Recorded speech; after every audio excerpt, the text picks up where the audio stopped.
तो इलेक्ट्रोकेमिस्ट्री में आज हम लोग गैल्वेनिक सेल में डेल्टा एच से कैलकुलेट करना सीखेंगे।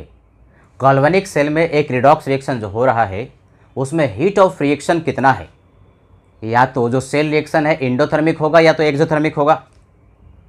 तो डेल्टा एच रिएक्शन यानी एंथैल्पी का जो चेंज जो रिएक्शन हो रहा है गैल्वेनिक सेल में किस तरह से कैलकुलेट करें उसका फार्मूला एक डिराइव करते हैं हम लोग। देखोगे भाई ध्यान से। और delta H reaction galvanic cell में जो हम लोग कैलकुलेट करेंगे एक पर्टिकुलर केस में जबकि प्रेशर का वैल्यू कांस्टेंट है, यानी प्रेशर जो है वो कांस्टेंट है। तो थोड़ा सा थर्मोडायनेमिक्स है। थर्मोडायनेमिक्स में हम लोग जानते हैं कि कोई भी एक प्रोसेस है, फॉर ए प्रोसेस कोई भी एक प्रोसेस है तो उस प्रोसेस के लिए डीजी जो होता है ये होता है वीडीपी माइनस एसडीटी, है कि नहीं। गिव्स फ्री एनर्जी का जो चेंज होता है वीडीपी माइनस एसडीटी, ये थर्मोडायनेमिक्स से आता है। अब चूंकि प्रेशर कांस्टेंट है तो प्रेशर कांस्टेंट है तो ये वाला जो वैल्यू है डीपी का वैल्यू क्या हो जाएगा, 0। तो इसीलिए अब हम लिख सकते हैं डीजी का वैल्यू कांस्टेंट प्रेशर पर माइनस एसडीटी के बराबर, है कि नहीं। यानी बेसिकली इसको हम लोग लिख सकते हैं change in gives free energy divide by D T is equal to minus S के बराबर।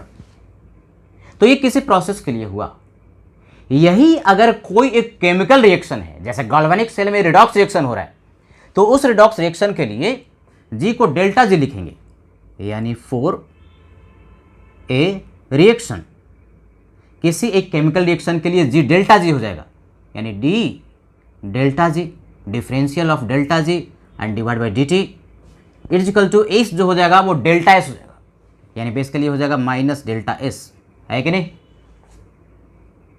और डेल्टा जी का वैल्यू आपको पता है, चूंकि डेल्टा जी जो होता है एक गैल्वेनिक सेल के लिए minus N F E cell होता है कि नहीं। माइनस एन एफ ई का मतलब क्या, ईएमएफ ऑफ द सेल। अब इस डेल्टा जी के वैल्यू को यहां पर पुट करते हैं तो देखोगे सब ध्यान से। तो इसीलिए इस फॉर्मूले को अब लिख सकते हैं delta G minus N F E. N तो कांस्टेंट है, एफ कांस्टेंट है, तो अगर इसको हम लोग डिफरेंशियल लेंगे विथ रिस्पेक्ट टू टेम्परेचर तो एन एफ बाहर निकल जाएगा, यानी minus N F D E upon D T. इस वैल्यू को यहां पर पुट कर दिया, एन एफ को बाहर निकाल दिया, तो अब हमारे पास आया minus N F D upon D T it is equal to minus delta S. यानी basically d upon D T के लिए हमारे पास एक फॉर्मूला आ गया, d E upon D T, यानी change in EMF of the cell, change in EMF of the cell with respect to temperature. इसके लिए क्या फॉर्मूला आया, डेल्टा एस। देखो ये माइनस माइनस क्या हो जाएगा, कैंसिल हो जाएगा, तो delta S divide by N F, है कि नहीं।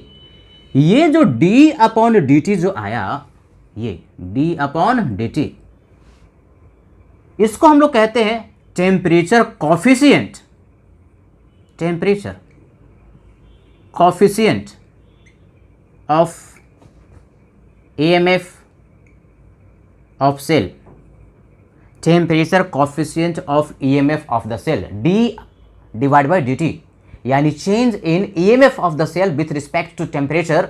इसका जो वैल्यू होता है डेल्टा एस, डेल्टा एस क्या, change in entropy divide by N F. ये एन क्या, नंबर ऑफ मोल जो ट्रांसफर होता है, और एफ फैराडे कांस्टेंट इसके बराबर होता है। यानी temperature coefficient of EMF of the cell पूछे तो उसके लिए formula delta S upon N F के बराबर। हमें क्या कैलकुलेट करना है, हमें कैलकुलेट करना है डेल्टा एच रिएक्शन। अब ये देखो हम लोग को पता है, क्या पता है कि जो डेल्टा जी होता है इसका फॉर्मूला होता है delta H minus T delta S, है कि नहीं। अब डेल्टा एच हमें कैलकुलेट करना हो, डेल्टा जी पता है, डेल्टा एस वहां से हम पुट कर देंगे। डेल्टा जी क्या होता है, minus N F E, E क्या, EMF of the cell, it is equal to delta H N minus T, delta S का वैल्यू वहां से पुट करेंगे, delta S equal to N F D upon D T. तो लिख सकते हैं minus T N F D upon D T, है कि नहीं, डी अपॉन डी टी। तो यहां से देखो डेल्टा एच का वैल्यू हमारे पास मिल गया। So delta H equal to, ये माइनस है इधर लेते आओ, तो हो गया N F T D E upon D T and minus N F E. यही एंथैल्पी ऑफ रिएक्शन हुआ, हीट ऑफ रिएक्शन हुआ गैल्वेनिक सेल का। इस फार्मूले को याद कर लेना है, कभी कभी फार्मूला ही पूछ देता है। यही फार्मूला डेल्टा एच के लिए कभी कभी डायरेक्टली ही आपको पूछ देगा, तो ये फार्मूला आपको याद कर लेना है। Enthalpy of reaction galvanic cell का डेल्टा एच का वैल्यू क्या आया, एन एफ टी, एन क्या नंबर ऑफ मोल जो कि ट्रांसफर हुआ, एफ क्या Faraday constant, T temperature in Kelvin, temperature must always be in Kelvin, temperature जो होना चाहिए किस में होना चाहिए, इन केल्विन ऑलवेज।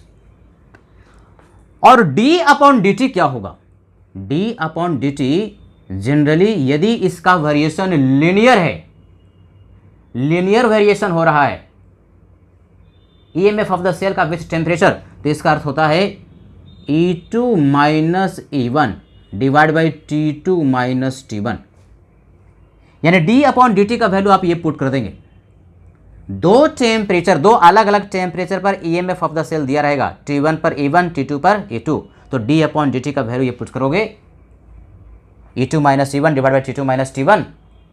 लेकिन ये कब, फॉर लीनियर वेरिएशन। कुछ अगर क्वेश्चन में मेंशन नहीं भी है तो भी मानेंगे कि ईएमएफ ऑफ द सेल है, टेम्परेचर के साथ उसका वेरिएशन लीनियर हो रहा है।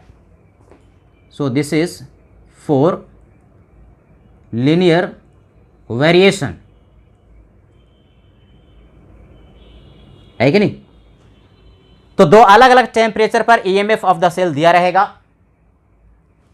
T1 पर E1, T2 पर E2, तो D अपॉन डी टी का वैल्यू कैसे निकालोगे, E2 minus E1 divide by T2 minus T1, जो कि D अपॉन डी टी का वैल्यू यहाँ पर पुट करोगे F 96,500 coulomb, N number of mole जो इलेक्ट्रॉन का ट्रांसफर होता है, टेम्परेचर जिस टेम्परेचर पर डेल्टा एच पूछता है उसका वैल्यू केल्विन में, तो डेल्टा एच रिएक्शन यानी एंथैल्पी ऑफ रिएक्शन आपको मिल जाएगा, जो कि एक न्यूमेरिकल से हम लोग समझते हैं।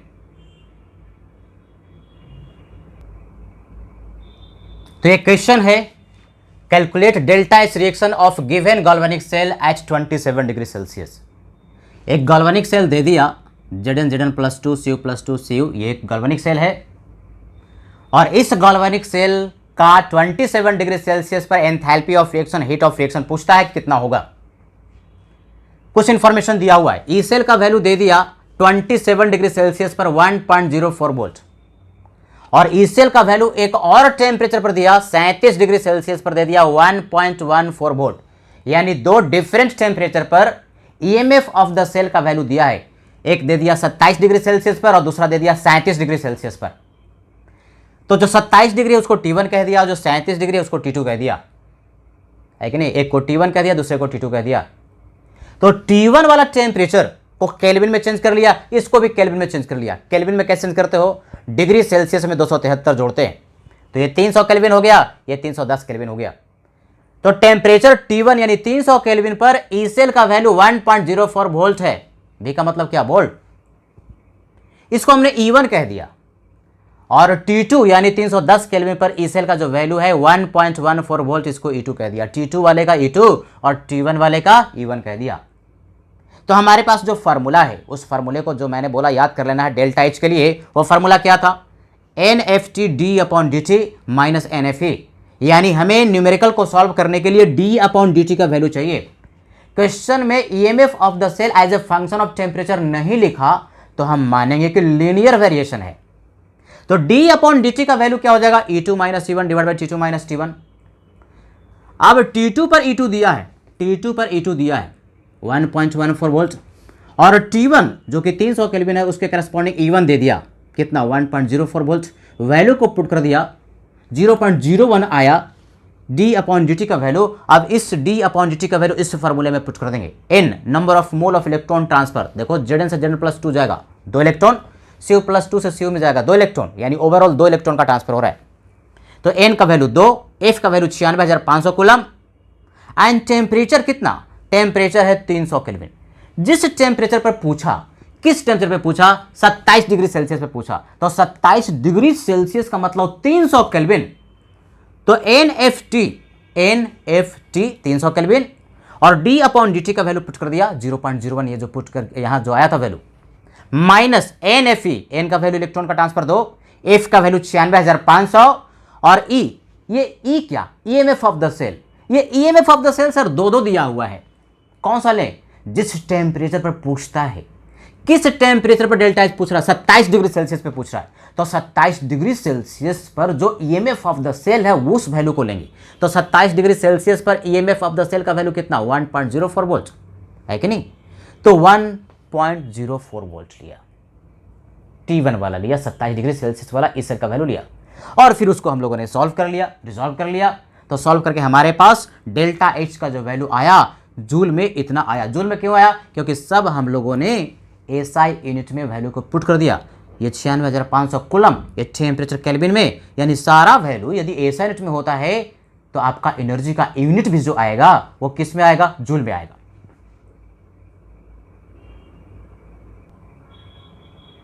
तो इलेक्ट्रोकेमिस्ट्री में अब हम लोग पढ़ते हैं इलेक्ट्रोलिसिस एंड इलेक्ट्रोलिटिक सेल। देखो 3 पार्ट था इलेक्ट्रोकेमिस्ट्री में। पहला था गैल्वेनिक सेल जो कि कंप्लीट हो गया।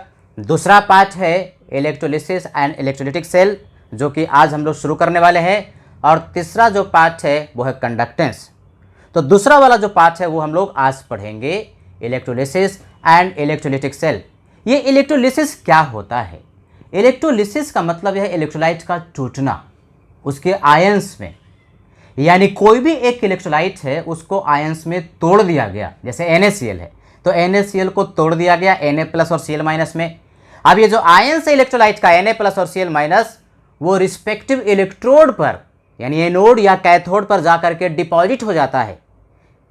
किसके हेल्प से? एक्सटर्नल करंट के हेल्प से, यानी कि बाहर से करंट भेजा जाता है, इलेक्ट्रोलाइट को उसके आयंस में तोड़ा जाता है और वो आयंस जो है इलेक्ट्रोड पर, इलेक्ट्रोड क्या होता है? एनोड और कैथोड, उस पर जाकर के डिपॉजिट हो जाता है।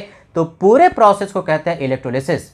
Electrolysis is a process in which an electrolyte is decomposed into its ions and ions are subsequently deposited at respective electrode with help of external current, यानी बाहर के करंट से, बैटरी के हेल्प से ये आयंस को डिपॉजिट करवाया जाता है रिस्पेक्टिव इलेक्ट्रोड पर। तो इस पूरे प्रोसेस को कहते हैं इलेक्ट्रोलिसिस। और इलेक्ट्रोलिसिस में जो प्रोसेस होता है, रिडॉक्स रिएक्शन होता है, वो जबरदस्ती करवाया जाता है, फोर्स्ड होता है, स्पॉन्टेनियस नहीं होता। ये पहले लेक्चर में हम लोगों ने पढ़ा था। गैल्वेनिक सेल में स्पॉन्टेनियस रिडॉक्स रिएक्शन होता है और केमिकल एनर्जी का कन्वर्जन इलेक्ट्रिकल में होता है। यहां मामला उल्टा है, रिडॉक्स रिएक्शन यहां पर भी होगा लेकिन फोर्स्ड होगा, स्पॉन्टेनियस नहीं होगा। एक्सटर्नल करंट के हेल्प से रिडॉक्स रिएक्शन करवाया जाएगा, यानी कि करंट भेजा और रिएक्शन करवाया, यानी बेसिकली इलेक्ट्रिकल एनर्जी का कन्वर्जन केमिकल एनर्जी में यहां पर होता है। तो ऐसे प्रोसेस कहते हैं इलेक्ट्रोलिसिस। और जहां पर ये इलेक्ट्रोलिसिस का प्रोसेस होता है उस सेल को कहते हैं इलेक्ट्रोलिटिक सेल। यही तो पढ़ना था। गैल्वेनिक सेल हम लोगों ने पढ़ लिया, अब हम लोग पढ़ेंगे इलेक्ट्रोलिटिक सेल और उसमें होगा इलेक्ट्रोलिसिस। तो एक एग्जांपल से हम लोग समझते हैं इलेक्ट्रोलिसिस किस तरह से होता है। तो इलेक्ट्रोलिसिस का एक सिंपल एग्जांपल यहां पर हम लोग ले रहे हैं। NaCl लिया, मोल्टेन है या फ्यूज्ड है। ये मोल्टेन का अर्थ क्या होता है? मोल्टेन का मतलब NaCl अपने प्योर लिक्विड स्टेट में है, उसमें पानी मिला हुआ नहीं है, एक्वस नहीं है, बल्कि प्योर NaCl लिक्विड स्टेट में है। तो NaCl प्योर लिक्विड स्टेट में है तो उसमें दो ही तरह का आयन होगा, एक Na+ होगा, दूसरा Cl-। तो मोल्टेन कहो फ्यूज्ड कहो, दोनों में कोई फर्क नहीं। कोई एक सब्सटेंस है और उसका प्योर लिक्विड फॉर्म में लेते हैं तो इसको फ्यूज्ड या मोल्टेन कहते हैं, उसमें पानी मिला हुआ नहीं रहता। तो NaCl हम लोगों ने लिया और उसके आयंस में तोड़ दिया गया है। किसमें? Na+ और Cl- में। पूरा सेटअप देखो, 2 इलेक्ट्रोड हमने लिया है और दोनों इलेक्ट्रोड जो है प्लैटिनम का है, ये प्लैटिनम है। और राइट हैंड साइड वाला जो इलेक्ट्रोड है ये भी क्या है? प्लैटिनम। प्लैटिनम ऐसा इलेक्ट्रोड होता है जो कि रिएक्शन में पार्टिसिपेट नहीं करता, इनर्ट इलेक्ट्रोड होता है। तो 2 इलेक्ट्रोड लिया, बीच में NaCl मोल्टेन लिया, फ्यूज्ड लिया, जिसमें कि प्योर NaCl लिक्विड के फॉर्म में है, उसमें दो ही तरह का आयन होगा, Na+ और Cl-। और एक्सटर्नली ये जो तुम्हारे पास इलेक्ट्रोड है प्लैटिनम का, उसको बैटरी से कनेक्ट कर दिया। ये बैटरी है जिसका कि पॉजिटिव टर्मिनल जो है इस इलेक्ट्रोड से अटैच कर दिया और निगेटिव जो टर्मिनल है दूसरा वाला इलेक्ट्रोड से अटैच कर दिया, है कि नहीं। तो अब क्या होगा, करंट जाएगा, इस बैटरी से करंट प्रवाहित होगा और करंट जब फ्लो करेगा तो उस करंट के हेल्प से यहां पर रिडॉक्स रिएक्शन होगा। तो रिडॉक्स रिएक्शन फोर्स्ड हो रहा है, स्पॉन्टेनियस नहीं बल्कि नॉट स्पॉन्टेनियस है, यानी करंट भेज रहे हैं और रिडॉक्स रिएक्शन करवा रहे हैं। ये कहां पर होता है, इलेक्ट्रोलिटिक सेल में होता है। और ये जो Cl- और Na+ है ये डिपॉजिट हो जाएगा या लिबरेट हो जाएगा रिस्पेक्टिव इलेक्ट्रोड पर। अगर कोई सॉलिड डिपॉजिट होता है तो उसको कहते हैं डिपॉजिट हुआ, और गैस जब डिपॉजिट होता है तो डिपॉजिट नहीं बल्कि कहते हैं लिबरेट हो गया। जैसे Cl2 गैस होगा तो उसको कहते हैं लिबरेट हो गया, और Na जो सॉलिड है वो डिपॉजिट होगा तो सिंपली कहते हैं कि डिपॉजिट हो गया।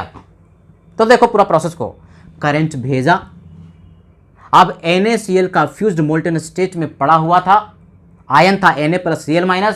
ये Cl- की टेंडेंसी किधर होगी, पॉजिटिव टर्मिनल की ओर। ये पॉजिटिव टर्मिनल इससे अटैच किए हो तो ये इलेक्ट्रोड पॉजिटिव हो गया, पॉजिटिव इलेक्ट्रोड की तरफ Cl- जो कि निगेटिव है आकर्षित होगा, अट्रैक्ट होगा। तो ये Cl- पॉजिटिव इलेक्ट्रोड की तरफ गया तो 2Cl- दो इलेक्ट्रॉन को इसने लूज कर दिया और Cl2 गैस में लिबरेट हो गया। तो क्या हुआ, ऑक्सीडेशन। Cl- ने इलेक्ट्रॉन को लूज किया, एक Cl- एक करेगा, दो करेगा तो दो इलेक्ट्रॉन लूज करेगा।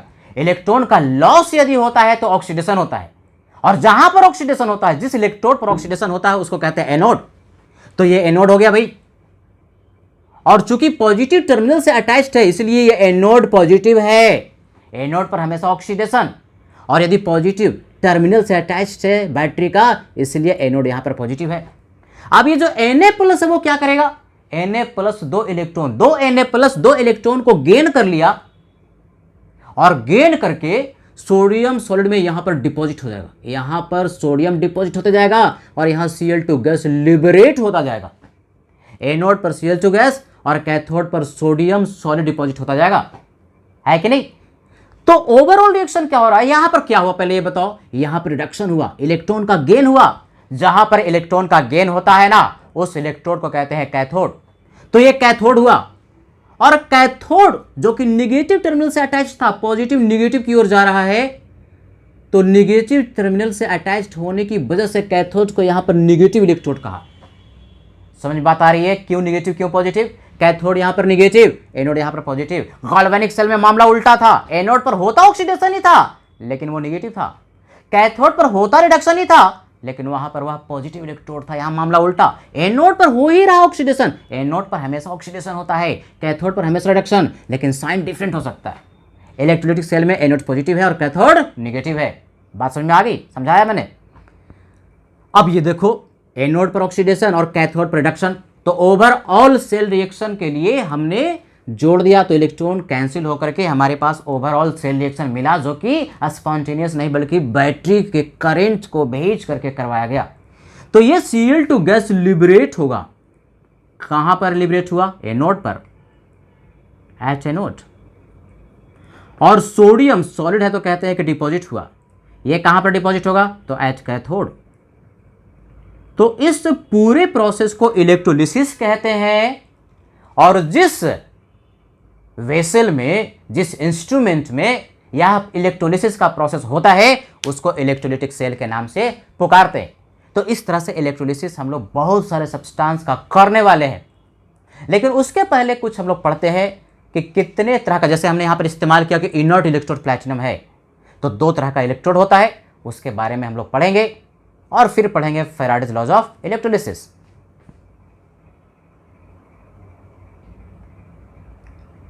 तो देखो, दो तरह का इलेक्ट्रोड होता है, एक इलेक्ट्रोड जो रिएक्शन में पार्टिसिपेट करता है और दूसरा जो रिएक्शन में पार्टिसिपेट नहीं करता।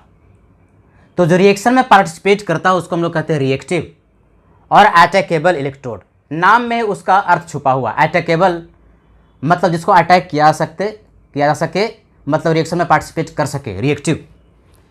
तो रिएक्टिव या अटैकेबल इलेक्ट्रोड जैसे जिंक हो गया, कॉपर हो गया, वो रिएक्शन में पार्टिसिपेट करता है।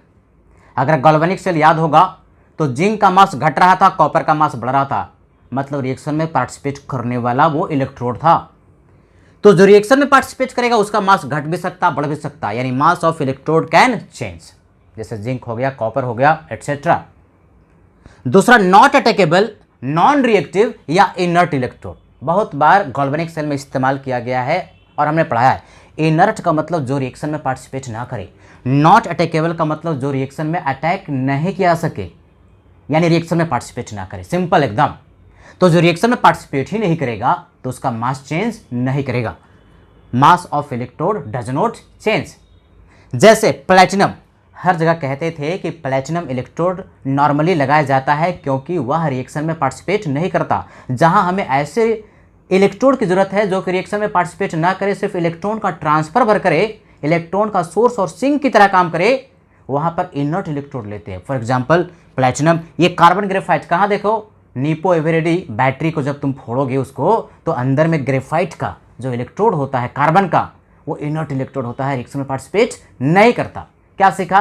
अटैकेबल रिएक्शन में पार्टिसिपेट करेगा, नॉट अटैकेबल रिएक्शन में पार्टिसिपेट नहीं करेगा।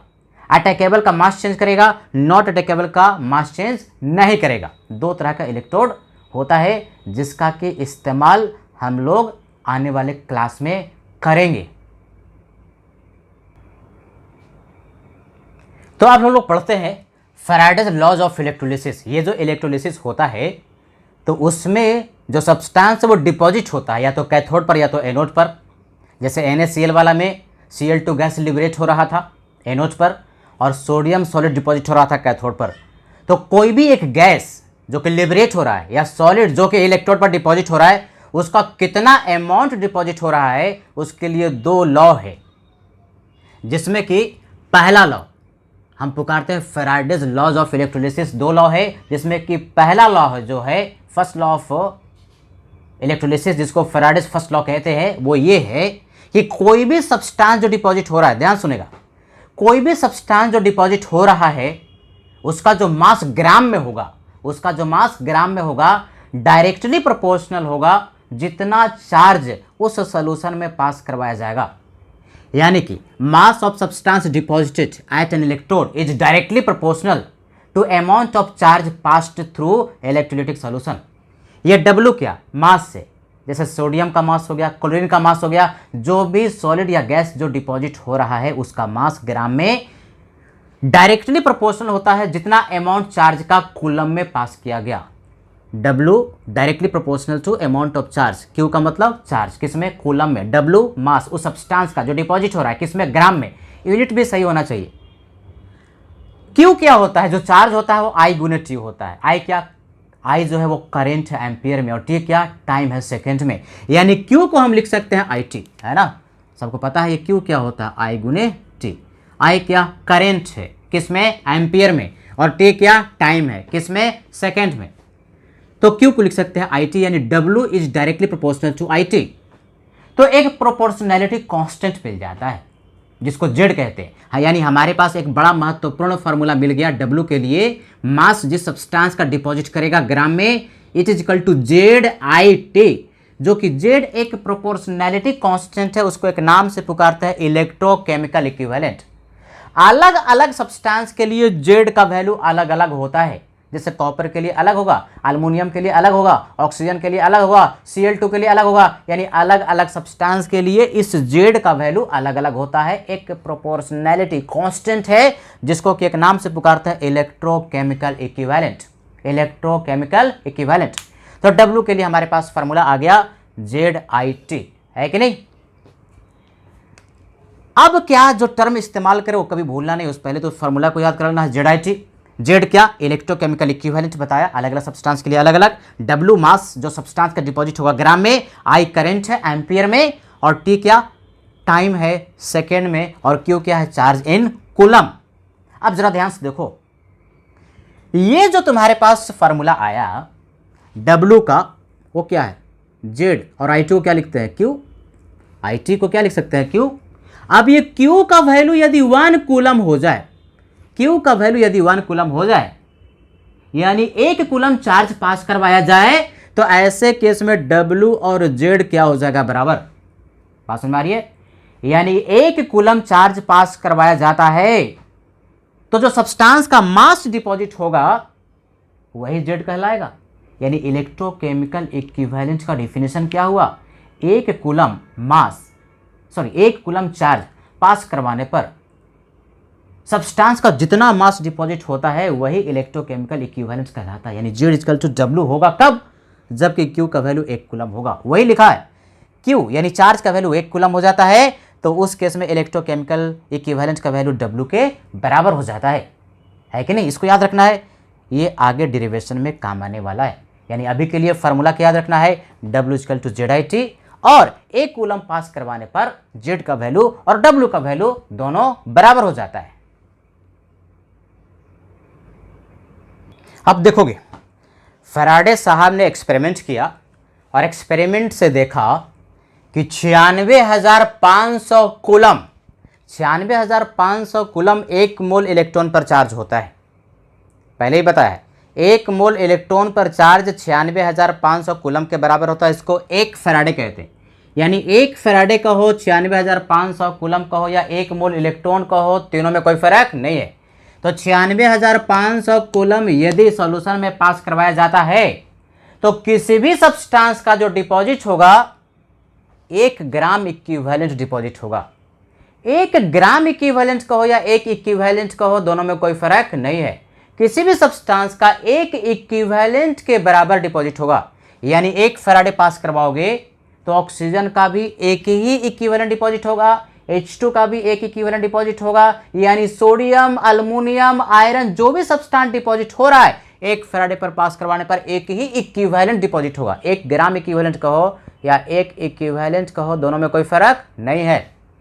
1 इक्विवेलेंट के बराबर डिपॉजिट होगा, इसका अर्थ क्या, 1 इक्विवेलेंट में जितना मास होता है वो डिपॉजिट होगा। तो 1 इक्विवेलेंट में जितना मास होता है बच्चे ना, उसको हम लोग इक्विवेलेंट मास कहते हैं। किसी भी सब्सटेंस का 1 इक्विवेलेंट के मास को इक्विवेलेंट मास कहते हैं। जैसे 1 मोल के मास को मोलर मास, उसी तरह से 1 इक्विवेलेंट के मास को इक्विवेलेंट मास को ई से रिप्रेजेंट करेंगे। यानी किसी भी सब्सटेंस का 96,500 कूलम अगर पास करवाएंगे तो उसका इक्विवेलेंट मास के बराबर मास डिपॉजिट करेगा। इक्विवेलेंट मास को ई से रिप्रेजेंट कर रहे हैं, यानी ई ग्राम रिप्रेजेंट करेगा। चाहे वो सब्सटेंस कोई हो, O2 हो, N2 हो, CO2, कोई भी गैस जो लिबरेट हो रहा है या कोई भी सब्सटेंस सॉलिड डिपॉजिट हो रहा है, सबका ई ग्राम यानी उसके इक्विवेलेंट मास के बराबर डिपॉजिट होगा 96,500 कूलम में। तो 1 कूलम पास करवाएंगे तो आगे के नियम से E/96,500 ग्राम डिपॉजिट होगा। 1 कूलम पास करवाने पर जो मास डिपॉजिट होता है उसी को तो जेड कहते हैं, अभी तो पढ़ाया। 1 कूलम पास करवाने पर जो मास सब्सटेंस का डिपॉजिट होता है ग्राम में, उसको हम लोग जेड इलेक्ट्रोकेमिकल इक्विवेलेंट कहते हैं। तो 1 कूलम में इतना ग्राम डिपॉजिट होगा, तो 1 कूलम पास करवाया तो यही तो जेड का वैल्यू हो गया, कितना, E/96,500। हमारे पास W का फॉर्मूला था ZIT, जेड का एक और फॉर्मूला आया E/96,500, तो W का फॉर्मूला आ गया EIT/96,500। जेड का वैल्यू ये वाला पुट किया तो ये W का एक बहुत इंपॉर्टेंट फार्मूला आ गया, वेरी वेरी इंपॉर्टेंट फार्मूला, और ये आपको याद कर लेना है। इससे बहुत सारा न्यूमेरिकल सॉल्व होने वाला है। तो मास जो डिपॉजिट होगा कितना होगा, इक्विवेलेंट मास गुने I करेंट है, T टाइम है सेकंड में, डिवाइड/96,500, ये मास ग्राम में डिपॉजिट होगा किसी भी सब्सटेंस का। यानी क्वेश्चन में I पता रहे, T पता रहे, इक्विवेलेंट मास निकाल लेंगे, 96,500 से डिवाइड कर देंगे तो मास हमारे पास ग्राम में आ जाएगा। ये इक्विवेलेंट मास कैसे निकालते हो, किसी भी सब्सटेंस के मोलर मास को n फैक्टर से डिवाइड करने पर इक्विवेलेंट मास मिल जाता है, जो कि न्यूमेरिकल में आगे हम लोग समझेंगे। एक बड़ा महत्वपूर्ण सूत्र, सूत्रों का सूत्र, महासूत्र है, ये महा कॉन्सेप्ट लिख रहे हैं। इस एक कॉन्सेप्ट जो लिखा है ना, उससे बहुत सारा न्यूमेरिकल आपका सॉल्व होने वाला है। क्या भाई, तो जितना इक्विवेलेंट डिपॉजिट होगा उतना ही फैराडे पास किया जाएगा। 1 फैराडे में 1 इक्विवेलेंट डिपॉजिट होता है तो 5 फैराडे में 5 इक्विवेलेंट, यानी जितना फैराडे उतना ही इक्विवेलेंट। नंबर ऑफ इक्विवेलेंट आपने कैलकुलेट कर लिया तो नंबर ऑफ फैराडे भी आ गया, जितना फैराडे उतना ही इक्विवेलेंट। और जितना फैराडे उतना ही mole of electron. 1 mole electron का मतलब चार्ज 1 फैराडे, 2 मोल इलेक्ट्रॉन का मतलब 2 फैराडे चार्ज है। यानी basically number of mole of electron का हो या फैराडे नंबर ऑफ फैराडे को जितना पास करवाया गया या नंबर ऑफ इक्विवेलेंट का हो, सब बराबर होता है। ये सूत्र नहीं बल्कि महासूत्र है, कॉन्सेप्ट नहीं बल्कि महा कॉन्सेप्ट है। और इस कॉन्सेप्ट से बहुत सारे न्यूमेरिकल तुम्हारे सॉल्व होने वाले। अब नंबर ऑफ इक्विवेलेंट कैसे निकालोगे? बहुत सारा फॉर्मूला है। अगर नॉर्मलिटी दिया तो नॉर्मलिटी गुने वॉल्यूम, वॉल्यूम किसमें? लीटर में। अगर मोलारिटी दिया तो मोलारिटी गुने वॉल्यूम गुने एन फैक्टर। अगर मोल दिया तो मोल गुने एन फैक्टर। जो सब्सटेंस का जो भी इंफॉर्मेशन दिया उसके अनुसार नंबर ऑफ इक्विवेलेंट निकाल लेगा। या अगर मास दिया तो 2 काम कर सकते हैं, मास को मोल में कन्वर्ट कर लो, मास अपन मोलर मास एन फैक्टर से गुना करेगा, मोल गुना n factor, number of equivalent मिलेगा। या फिर अगर इक्विवेलेंट मास पता तो मास को इक्विवेलेंट मास से डिवाइड करने पर डायरेक्टली मिल जाता है नंबर ऑफ इक्विवेलेंट। जितना इक्विवेलेंट मिल गया तो उतना ही नंबर ऑफ फैराडे मिल गया और उतना ही मोल ऑफ इलेक्ट्रॉन। और नंबर ऑफ फैराडे मिल गया तो 1 फैराडे में 96,500 कूलम होता है, तो x फैराडे अगर आ गया तो x गुने 96,500 टोटल चार्ज भी हमें मिल जाएगा, जो कि न्यूमेरिकल से हम लोग समझेंगे। तो ये फर्स्ट लॉ ऑफ इलेक्ट्रोलिसिस हुआ, Faraday's first law. Second law की बात करते हैं। Second law of electrolysis Faraday का फर्स्ट लॉ को ही कहने का दूसरा तरीका है। सेकेंड लॉ क्या कहता है? कहता यह है कि यदि सेम ही क्वांटिटी इलेक्ट्रिसिटी का पास करवाया जाए, हमारे पास मान लो 2 सॉल्यूशन है और दोनों सॉल्यूशन में दोनों इलेक्ट्रोलाइटिक सॉल्यूशन है और दोनों को सीरीज में कनेक्ट करके सेम टाइम के लिए करंट भेज दिया। मतलब क्या? दोनों में चार्ज सेम ही भेजा, दोनों इलेक्ट्रोलाइटिक सॉल्यूशन में चार्ज सेम ही भेजा। तो सेम ही चार्ज भेजने पर दोनों इलेक्ट्रोलाइटिक सॉल्यूशन में जो सब्सटेंस डिपॉजिट हो रहा होगा सबका इक्विवेलेंट बराबर होगा। ये तो है ही है। अरे भाई, चार्ज अगर सेम भेजोगे तो चार्ज सेम भेजने पर फैराडे सेम होगा और फैराडे सेम होगा तो इक्विवेलेंट जो भी डिपॉजिट होगा, चाहे वो सब्सटेंस कोई भी हो, सबका इक्विवेलेंट क्या होगा? बराबर होगा। जितना फैराडे उतना ही इक्विवेलेंट डिपॉजिट होता है। तो चार्ज सेम तो फैराडे भी सेम, फैराडे सेम तो इक्विवेलेंट जो डिपॉजिट होगा, चाहे वो सब्सटेंस जो भी हो, सबका बराबर होगा। ये तो फर्स्ट लॉ ही था, यानी फर्स्ट लॉ को कहने का ही दूसरा तरीका। क्या भाई? Same quantity of charge is passed, same quantity, इसमें क्यू तो दूसरा सोल्यूशन में भी क्यू ही पास करवाया गया। कैसे पास होता है? दोनों को सीरीज में कनेक्ट करके सेम ही टाइम के लिए करंट भेज दो तो दोनों में चार्ज सेम पास होगा। तो सेम ही चार्ज पास करवाने पर डिफरेंट इलेक्ट्रोलाइटिक सॉल्यूशन में तो जो भी सब्सटेंस डिपॉजिट होगा सबका नंबर ऑफ इक्विवेलेंट जो होगा वो बराबर होगा। यानी मान लो इस सॉल्यूशन में कोई सब्सटेंस डिपॉजिट हुआ जिसका कि मास W1 था और इस सॉल्यूशन में जो डिपॉजिट हुआ उसका मास W2 है, तो नंबर ऑफ इक्विवेलेंट कैसे निकालते हो? Mass upon equivalent mass, mass upon equivalent mass. तो पहला वाला सब्सटेंस का इक्विवेलेंट मास E1, दूसरा वाला का इक्विवेलेंट मास E2। तो number of equivalent W upon E, पहला के लिए 1 1, दूसरा के लिए 2 2। तो कहता है कि सेम ही चार्ज अगर पास करवाएंगे तो दोनों जो सब्सटेंस डिपॉजिट होगा उसका इक्विवेलेंट दोनों बराबर होगा। ये वाला और ये वाला बराबर, यानी W1 अपॉन E1 पहले में इक्विवेलेंट और दूसरा सब्सटेंस का equivalent W2 divide by E2। जो भी सब्सटेंस डिपॉजिट हो रहा होगा दोनों का इक्विवेलेंट, या 3 सब्सटेंस है तो तीनों का 4 है तो 4 का, सबका इक्विवेलेंट क्या होगा? बराबर। ये सूत्र नहीं, ये भी महासूत्र है। तो इसको रीअरेंज करके लिखो, यानी मास का रेशियो इक्विवेलेंट मास के रेशियो के बराबर W1 upon W2, E1 upon E2 के बराबर। W1 अपॉन W, इसी को रीअरेंज कर दिया तो E1 अपॉन E2 के बराबर। यानी मास का रेशियो जो डिपॉजिट होगा सेम चार्ज पास करवाने पर वो उसके इक्विवेलेंट रेशियो के बराबर होगा। और इक्विवेलेंट रेशियो, ये जो इक्विवेलेंट मास के बराबर होगा, ये इक्विवेलेंट मास और जेड में क्या रिलेशनशिप था? अभी तो पढ़े कि Z is equal to E upon 96,500, यानी Z directly proportional to E। यानी इक्विवेलेंट मास का रेशियो और इलेक्ट्रोकेमिकल इक्विवेलेंट का रेशियो क्या होगा? बराबर। E1 upon E2, Z1 upon Z2 के बराबर। क्या समझा? सेम चार्ज पास करवाने पर अलग अलग इलेक्ट्रोलाइटिक सॉल्यूशन में जो भी सब्सटेंस डिपॉजिट हो रहा होगा सबका इक्विवेलेंट बराबर होगा, या इक्विवेलेंट मास का रेशियो जो होगा वो मास के रेशियो के बराबर होगा। मास का रेशियो इक्विवेलेंट मास के रेशियो के बराबर, या मास का रेशियो उनके इलेक्ट्रोकेमिकल इक्विवेलेंट के रेशियो के बराबर होगा। तो ये थ्योरी हुआ फर्स्ट लॉ और सेकेंड लॉ। इस पर न्यूमेरिकल्स बहुत ज़्यादा पूछता है, जो कि अगले लेक्चर में हम लोग काफ़ी सारा फर्स्ट लॉ और सेकेंड लॉ पर न्यूमेरिकल करेंगे। आज के लिए इतना ही।